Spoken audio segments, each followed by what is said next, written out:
परमात्मने नमः। यथार्थ गीता, श्रीमद् भगवत गीता, अथ चतुर्थोऽध्यायः।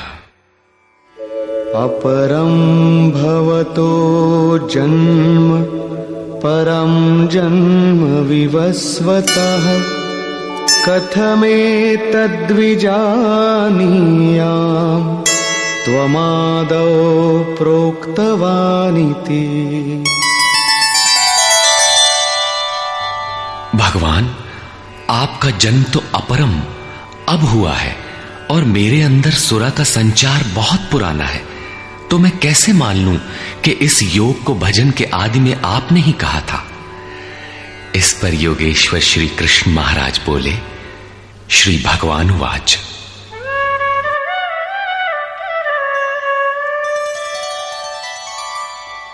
बहूनि मे व्यतीतानि जन्मानि तव चार्जुन तान्यहं वेद सर्वाणि न त्वं वेत्थ परन्तप।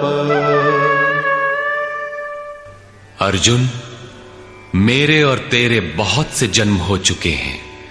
हे परम तप, उन सबको तू नहीं जानता, किंतु मैं जानता हूं। साधक नहीं जानता, स्वरूपस्थ महापुरुष जानता है, अव्यक्त की स्थिति वाला जानता है। क्या आप सबकी तरह पैदा होते हैं? श्री कृष्ण कहते हैं, नहीं, स्वरूप की प्राप्ति शरीर प्राप्ति से भिन्न है। मेरा जन्म इन आंखों से नहीं देखा जा सकता। मैं अजन्मा, अव्यक्त, शाश्वत होते हुए भी शरीर के आधार वाला हूं। अवधू जीवत में कर आशा, मुए मुक्ति गुरु कहे स्वार्थी, झूठा दे विश्वासा। शरीर के रहते ही उस परम तत्व में प्रवेश पाया जाता है। लेश मात्र भी कमी है तो जन्म लेना पड़ता है।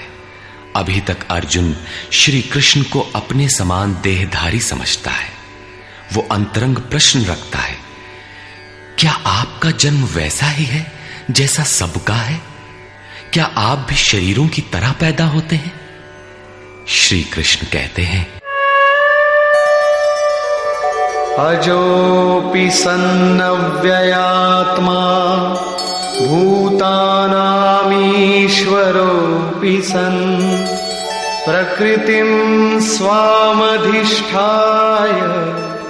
संभवाम्यात्ममायया। मैं विनाश रहित, पुनः जन्म रहित और समस्त प्राणियों के स्वर में संचारित होने पर भी अपनी प्रकृति को अधीन करके आत्म माया से प्रकट होता हूं। एक माया तो अविद्या है, जो प्रकृति में ही विश्वास दिलाती है, नीच एवं अधम योनियों का कारण बनती है। दूसरी माया है आत्म माया, जो आत्मा में प्रवेश दिलाती है, स्वरूप के जन्म का कारण बनती है। इसी को योग माया भी कहते हैं, जिससे हम विलग हैं। उस शाश्वत स्वरूप से ये जोड़ती है, मिलन कराती है। उस आत्मिक प्रक्रिया द्वारा मैं अपनी त्रिगुणमयी प्रकृति को अधीन करके ही प्रकट होता हूं।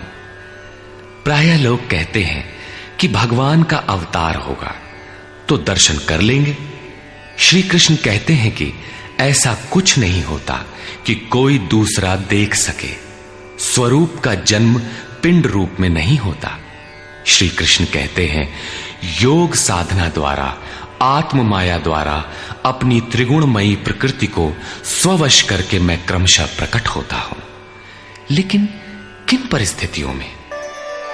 यदा यदा हि धर्मस्य ग्लानिर्भवति भारत अभ्युत्थानमधर्मस्य तदात्मानं सृजाम्यहम्।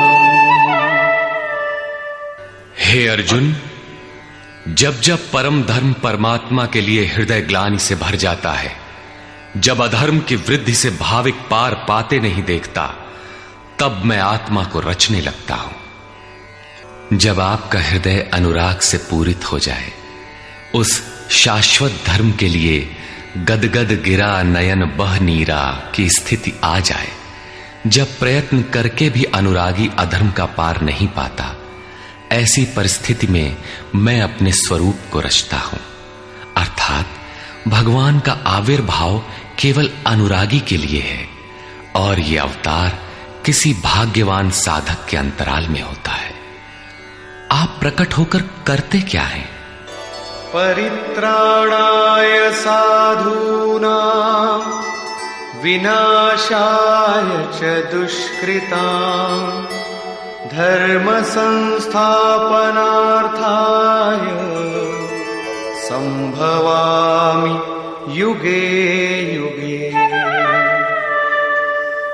अर्जुन, साधूनां परित्राणाय परम साध्य एकमात्र परमात्मा है, जिसे साध लेने पर कुछ भी साधना शेष नहीं रह जाती।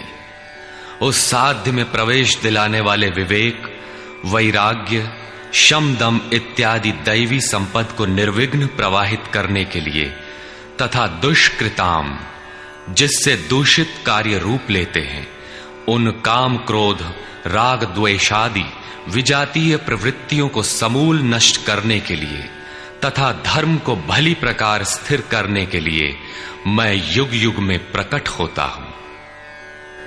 युग का तात्पर्य सतयुग, त्रेता, द्वापर में नहीं।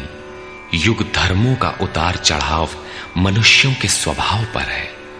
युग धर्म सदैव रहे हैं। मानस में संकेत है, नित जुग धर्म हो ही सब केरे, हृदय राम माया के प्रेरे।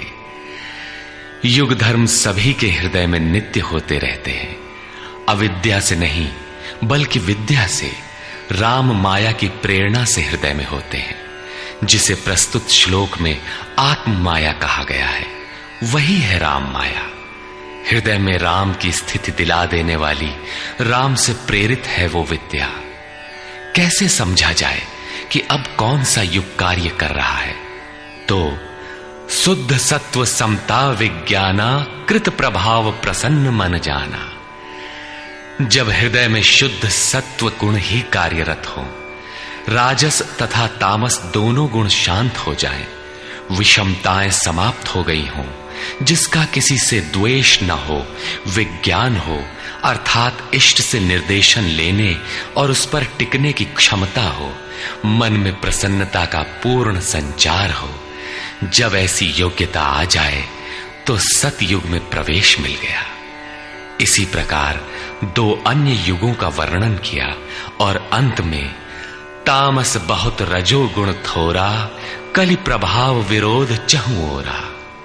तामस गुण भरपूर हो, किंचित राजसी गुण भी उसमें हो, चारों ओर वैर और विरोध हो, तो ऐसा व्यक्ति कलियुगीन है। जब तामसी गुण कार्य करता है तो मनुष्य में आलस्य, निद्रा, प्रमाद का बाहुल्य होता है। वो कर्तव्य जानते हुए भी उसमें प्रवृत्त नहीं हो सकता, निषिद्ध कर्म जानते हुए भी उससे निवृत्ति नहीं हो सकती। इस प्रकार युग धर्मों का उतार चढ़ाव मनुष्यों की आंतरिक योग्यता पर निर्भर है। किसी ने इन योग्यताओं को 4 युग कहा है, तो कोई इन्हें ही 4 वर्ण का नाम देता है, तो कोई इन्हें ही अति उत्तम, उत्तम, मध्यम और निकृष्ट 4 श्रेणी के साधक कहकर संबोधित करता है। प्रत्येक युग में इष्ट साथ देते हैं। हां, उच्च श्रेणी में अनुकूलता की भरपूरता प्रतीत होती है, निम्न युगों में सहयोग क्षीण प्रतीत होता है। संक्षेप में श्री कृष्ण कहते हैं कि साध्य वस्तु दिलाने वाले विवेक, वैराग्य इत्यादि को निर्विघ्न प्रवाहित करने के लिए तथा दूषण के कारक काम, क्रोध, राग, द्वेष इत्यादि का पूर्ण विनाश करने के लिए, परम धर्म परमात्मा में स्थिर रखने के लिए मैं युग युग में अर्थात हर परिस्थिति, हर श्रेणी में प्रकट होता हूं, बशर्ते कि ग्लानि हो। जब तक इष्ट समर्थन न दे तब तक आप समझ ही नहीं सकेंगे कि विकारों का विनाश हुआ अथवा अभी कितना शेष है। प्रवेश से पराकाष्ठा पर्यंत इष्ट हर श्रेणी में हर योग्यता के साथ रहते हैं। उनका प्राकट्य अनुरागी के हृदय में होता है। भगवान प्रकट हैं तब तो सभी दर्शन करते होंगे। श्री कृष्ण कहते हैं, नहीं,